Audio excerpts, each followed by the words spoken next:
4 দিন পার হতে চললেও বরিশালে শেরে বাংলা মেডিকেল কলেজ হাসপাতাল থেকে চুরি হওয়া নবজাতক উদ্ধার করা যায়নি। এ ঘটনায় মামলা করেছে শিশুটির পরিবার।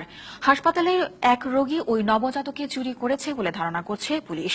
হাসপাতালে লাখ লাখ টাকার ওষুধ চুরির পর এখন নবজাতক চুরিতে ক্ষুব্ধ স্বজনরা।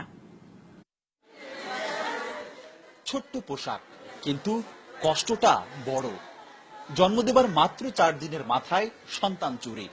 ছেলের পোশাক হাতে, তাই মায়ের এই আহাজারি। গত বৃহস্পতিবার মা হবার পর হাসপাতালের প্রসূতি বিভাগে শয্যা খালি না থাকায় বারান্দায় চিকিৎসাধীন ছিলেন মেহেন্দিগঞ্জের সালমা বেগম। অন্যদিনের মতো নবজাতক ছেলেকে বুকের কাছে নিয়ে ঘুমিয়ে পড়েন তিনি, কিন্তু রবিবার সকালে ঘুম থেকে উঠে আর পাননি নাড়ি ছেড়া ধনকে। ওই মহিলা আমার বাবার এরকম কোলে ঝুলাইছে, বসে বাচ্চাটা অনেক সুন্দর। সম্মিলিতভাবে যদি অ্যাকশন নেয় তাহলে আশা করি আমার বাচ্চাটা আমি পাবো, এখন আমার আশা আছে।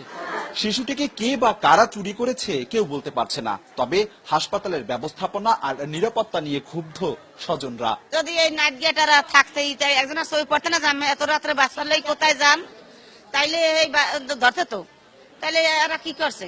আমরা প্রশংসা চাই, এর বিচার চাই, কোনো মার বুকের সন্তান যেন আর খালি না হয়। হাসপাতাল কর্তৃপক্ষ ও পুলিশ জানিয়েছে নবজাতককে মায়ের কোলে ফেরাতে চলছে অভিযান।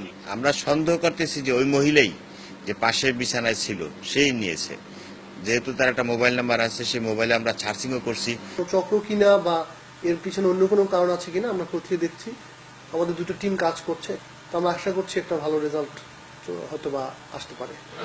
মাত্র 1 মাস আগে চুরি হওয়া 15 লাখ টাকার ওষুধ জব্দ করা হয় এই হাসপাতাল থেকে। এখন আবার শিশু চুরি, এর বাইরেও নানা অনিয়মের অভিযোগ হাসপাতাল প্রশাসনের বিরুদ্ধে। অপূর্ব অপু, ডিবিসি নিউজ, বরিশাল।